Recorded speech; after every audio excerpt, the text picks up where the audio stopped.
E se Jesus já tivesse revelado, há mais de 2000 anos, sinais que hoje estamos vendo acontecer diante dos nossos olhos? Mateus 24 é um dos capítulos mais impactantes das Escrituras, porque nele Cristo apresenta acontecimentos que antecederiam a sua volta gloriosa. Assentado no Monte das Oliveiras, ele responde às perguntas dos discípulos sobre o futuro, revelando sinais que atravessariam gerações. Suas palavras não foram dadas para gerar medo, mas para despertar vigilância e preparo espiritual. Hoje vamos refletir juntos sobre 9 lições profundas de Mateus 24. Verdades proféticas que nos ajudam a discernir os tempos e alinhar o coração com Deus. Antes de seguirmos adiante, eu quero deixar um convite especial.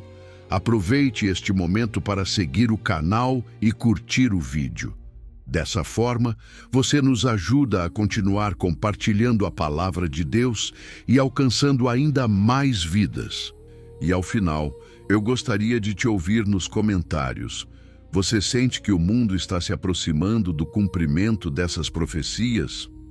Agora, vamos começar. Lição 1. A profecia da destruição do templo.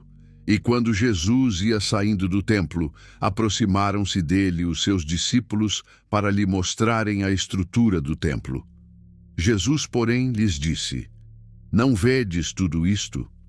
Em verdade vos digo que não ficará aqui pedra sobre pedra que não seja derribada. Mateus 24, 1-2. Ao sair do templo, os discípulos admiravam a grandeza da construção, símbolo máximo da religião judaica. Porém, Jesus revela algo surpreendente. Toda aquela estrutura seria destruída. Sua declaração não era apenas sobre um edifício, mas sobre o fim de um sistema religioso centrado em rituais e não no coração. O templo representava a segurança espiritual para o povo, mas Jesus mostra que nada terreno é permanente. Décadas depois, essa profecia se cumpriu quando Jerusalém foi destruída no ano 70 depois de Cristo. Espiritualmente, a mensagem é profunda. Deus não habita em construções feitas por mãos humanas, mas no coração daqueles que o buscam em espírito e em verdade. Essa lição nos chama a não colocar nossa fé em estruturas, tradições ou aparências, mas em Cristo. Tudo que é material pode ruir, mas aquilo que é fundamentado em Deus permanece para sempre. Lição 2. A pergunta dos discípulos. E estando assentado no Monte das Oliveiras, chegaram-se a ele os seus discípulos em particular, dizendo: Dize-nos, quando serão essas coisas? E que sinal haverá da tua vinda e do fim do mundo? Mateus 24, 3. Assentado no Monte das Oliveiras, Jesus é procurado em particular pelos discípulos, que demonstram inquietação diante da profecia anunciada. Eles fazem 3 perguntas centrais. Quando aconteceria a destruição do templo? Quais seriam os sinais de sua vinda e como reconhecer o fim dos tempos? Essa pergunta revela algo presente até hoje no coração humano: o desejo de entender o futuro. Porém, mais do que datas, Jesus responde com princípios espirituais. Ele direciona o foco não para a curiosidade, mas para a vigilância. O interesse dos discípulos era legítimo, mas Cristo sabia que o mais importante não era saber quando, e sim estar preparado. Essa passagem nos ensina que devemos buscar discernimento espiritual, não ansiedade profética. O futuro está nas mãos de Deus e nossa responsabilidade é viver em fidelidade no presente, atentos aos sinais, mas firmes na fé. Lição 3. O princípio das dores. E Jesus, respondendo, disse-lhes: Acautelai-vos, que ninguém vos engane, porque muitos virão em meu nome dizendo: Eu sou o Cristo, e enganarão a muitos. e ouvireis de guerras e de rumores de guerras. Olhai, não vos assusteis, porque é mister que isso tudo aconteça, mas ainda não é o fim. Porquanto se levantará nação contra nação, e reino contra reino, e haverá fomes, e pestes, e terremotos em vários lugares. Mas todas estas coisas são o princípio das dores. Mateus 24, 4-8. Jesus inicia sua resposta alertando contra o engano espiritual. Antes mesmo de falar de guerras ou catástrofes, ele aponta o perigo dos falsos cristos e falsas mensagens. Isso revela que o maior risco dos últimos tempos não é apenas físico, mas espiritual. Em seguida, ele descreve conflitos globais, crises naturais e colapsos sociais. Porém, afirma claramente: ainda não é o fim. Essas manifestações são chamadas de princípio das dores, uma expressão que remete às contrações antes do nascimento. Ou seja, indicam que algo maior está por vir. Espiritualmente, essa passagem nos ensina a não viver dominados pelo medo, mas pelo discernimento. O caos do mundo não significa a ausência de Deus, mas cumprimento de sua palavra. Em vez de pânico, Cristo nos chama à vigilância, firmeza na fé e confiança de que Ele continua no controle da história. Lição 4. Perseguição e apostasia. Então vos hão de entregar para serdes atormentados e matar-vos-ão, e sereis odiados de todas as gentes por causa do meu nome. Nesse tempo, muitos serão escandalizados, e trair-se-ão uns aos outros, e uns aos outros se odiarão. E surgirão muitos falsos profetas, e enganarão a muitos, e por se multiplicar a iniquidade, o amor de muitos esfriará. Mas aquele que perseverar até ao fim será salvo, e este evangelho do reino será pregado em todo o mundo, em testemunho a todas as gentes, e então virá o fim. Mateus 24, 9-14. Aqui Jesus revela que os últimos tempos seriam marcados por perseguição contra os que permanecem fiéis. Ser odiado por causa do nome de Cristo se tornaria realidade em diversas nações. Além da perseguição externa, ele alerta sobre a apostasia interna, traições, escândalos e esfriamento espiritual.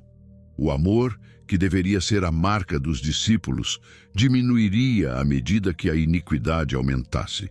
Porém, no meio desse cenário sombrio, surge uma promessa poderosa: aquele que perseverar até ao fim será salvo.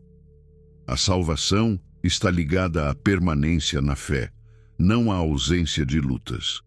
Outro ponto central é a expansão global do Evangelho. Mesmo em meio ao caos, a mensagem de Cristo alcançaria todas as nações. Isso mostra que Deus continua trabalhando, salvando e chamando pessoas, até que o tempo determinado se cumpra plenamente. Lição 5. A grande tribulação. Quando, pois, virdes que a abominação da desolação, de que falou o profeta Daniel, está no lugar santo, quem lê, atenda. Então, os que estiverem na Judéia, fujam para os montes, e quem estiver sobre o telhado, não desça a tirar alguma coisa de sua casa. E quem estiver no campo, não volte atrás a buscar as suas vestes. Mas ai das grávidas e das que amamentarem naqueles dias. E orai para que a vossa fuga não aconteça no inverno, nem no sábado. Porque haverá então grande aflição, como nunca houve desde o princípio do mundo até agora, nem tampouco haverá jamais. Mateus 24, 15-21. Jesus descreve um período de sofrimento extremo chamado Grande Tribulação. Ele menciona a abominação da desolação profetizada por Daniel, apontando para um evento profano que marcaria o início de intensa perseguição e caos espiritual. A urgência das instruções, fugir sem voltar para buscar nada, revela a gravidade daquele tempo. Não seria um sofrimento comum, mas um cenário sem precedentes na história. Espiritualmente, essa passagem mostra que haverá momentos em que a fé será profundamente provada. Porém, também revela a soberania de Deus, pois nada foge do seu conhecimento profético. Cristo não anuncia isso para gerar desespero, mas preparação. A mensagem central é vigilância e discernimento. Mesmo em meio à tribulação, Deus continua presente, guardando os seus e conduzindo a história para o cumprimento final de seus propósitos eternos. Lição 6.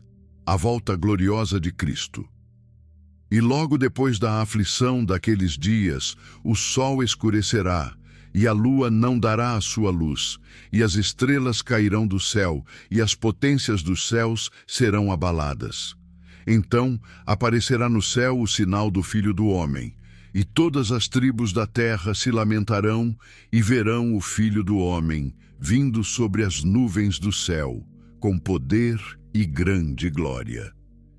E ele enviará os seus anjos com rijo clamor de trombeta, os quais ajuntarão os seus escolhidos desde os quatro ventos, de uma a outra extremidade dos céus. Mateus 24, 29 a 31. Após a tribulação, Jesus revela o momento mais esperado da história, sua volta gloriosa. Diferente de sua primeira vinda, que foi humilde, agora ele aparece com poder, majestade e glória visível a todos. Os sinais cósmicos, sol escurecido, estrelas caindo, indicam que toda a criação reconhecerá esse evento. Não será secreto nem simbólico, mas universal. As nações se lamentarão, pois perceberão que o rei voltou. Para os que creem, porém, será momento de redenção e reunião eterna. Os anjos reunirão os escolhidos, mostrando que ninguém que pertence a Cristo será esquecido. Essa passagem fortalece a esperança cristã. A história não caminha para o caos, mas para o retorno do Senhor. A volta de Jesus é a garantia de justiça, restauração e cumprimento definitivo das promessas de Deus. Lição 7. A parábola da figueira. Aprendei, pois, esta parábola da figueira. Quando já os seus ramos se tornam tenros e brotam folhas, sabeis que está próximo o verão. Igualmente, quando virdes todas estas coisas, sabei que ele está próximo, às portas. Em verdade vos digo que não passará esta geração sem que todas estas coisas aconteçam. O céu e a terra passarão, mas as minhas palavras não hão de passar. Mateus 24, 32 a 35. Jesus usa a figueira como símbolo de discernimento espiritual. Assim como os sinais da natureza indicam mudança de estação, os sinais proféticos revelam que seu retorno se aproxima. A lição não é sobre datas, mas percepção espiritual. Cristo ensina que os discípulos deveriam observar os acontecimentos e reconhecer que o plano de Deus está em cumprimento. Quando ele declara que o céu e a terra passarão, mas suas palavras não, reafirma a autoridade eterna das Escrituras. Tudo pode mudar, impérios, culturas, sistemas, mas a palavra permanece firme. Essa parábola nos chama a viver atentos, não distraídos. O mundo pode ignorar os sinais, mas aqueles que caminham com Deus discernem os tempos espirituais e permanecem firmes na esperança da volta do Senhor. Lição 8. O dia e a hora. Ninguém sabe, mas daquele dia e hora ninguém sabe, nem os anjos do céu, mas unicamente meu Pai. E como foi nos dias de Noé, assim será também a vinda do Filho do Homem. Porquanto, assim como nos dias anteriores ao dilúvio, comiam, bebiam, casavam e davam-se em casamento, até ao dia em que Noé entrou na arca, e não o perceberam, até que veio o dilúvio e os levou a todos. Assim será também a vinda do Filho do Homem. Vigiai, pois, porque não sabeis a que hora há de vir o vosso Senhor. Mateus 24, 36 a 44. Nesta passagem, Jesus ensina que o momento exato de sua volta não foi revelado à humanidade, nem anjos nem homens. Somente o Pai conhece o dia e a hora. Com isso, Cristo direciona nossa atenção não para a curiosidade sobre datas, mas para a necessidade de viver preparados. Para ilustrar essa verdade, ele compara com os dias de Noé, quando as pessoas seguiam suas rotinas normalmente, envolvidas com a vida cotidiana, sem perceber que o juízo se aproximava. O problema não estava nas atividades em si, mas na indiferença espiritual que dominava os corações. A mensagem é clara. O maior perigo não é apenas o mal evidente, mas uma vida desconectada da eternidade. Por isso, Jesus chama seus seguidores à vigilância constante, não movida pelo medo, mas por uma fé consciente. Estar preparado significa viver em comunhão com Deus, com a fé viva e o coração alinhado com sua vontade. A volta de Cristo será repentina e somente aqueles que permanecem espiritualmente atentos estarão prontos para esse encontro glorioso. Lição 9. O servo fiel e o infiel. Quem é, pois, o servo fiel e prudente que o seu senhor constituiu sobre a sua casa para dar o sustento a seu tempo? Bem-aventurado aquele servo que o seu senhor, quando vier, achar servindo assim. Em verdade vos digo que o porá sobre todos os seus bens.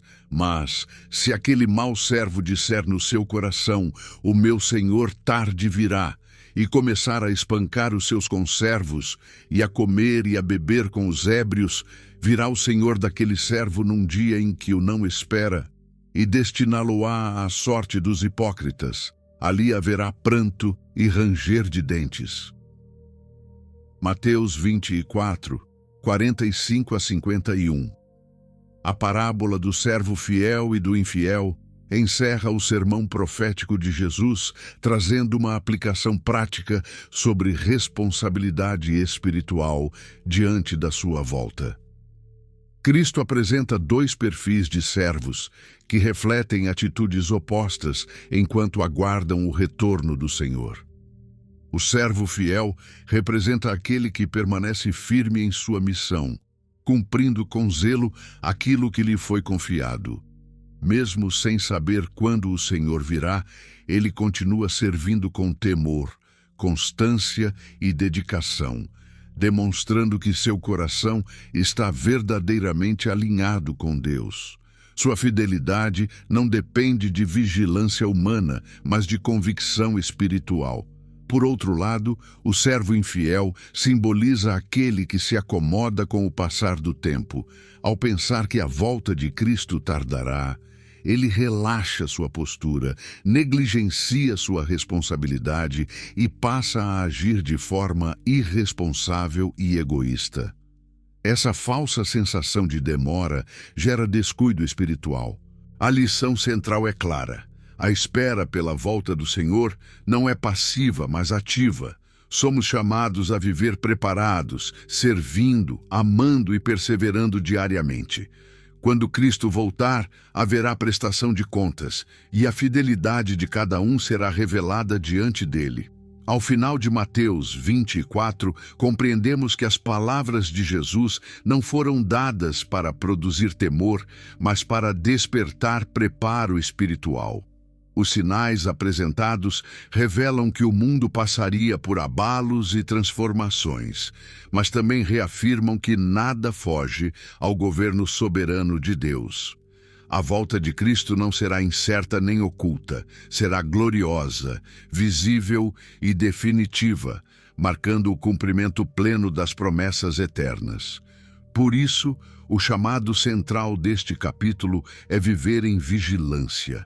Não conhecemos o dia nem a hora, mas conhecemos aquele que fez a promessa. Somos convidados a permanecer firmes, perseverando na fé e guardando o coração. Que este estudo fortaleça sua esperança e renove sua confiança no Senhor. Vamos orar. Senhor, nosso Deus, nós te agradecemos pela tua palavra que nos alerta e nos prepara. Fortalece a nossa fé em tempos de incerteza. Guarda o nosso coração para que não sejamos dominados pelo medo, mas pela esperança. Dá-nos discernimento para compreender os sinais e permanecer firmes. Ajuda-nos a viver em vigilância, fidelidade e amor.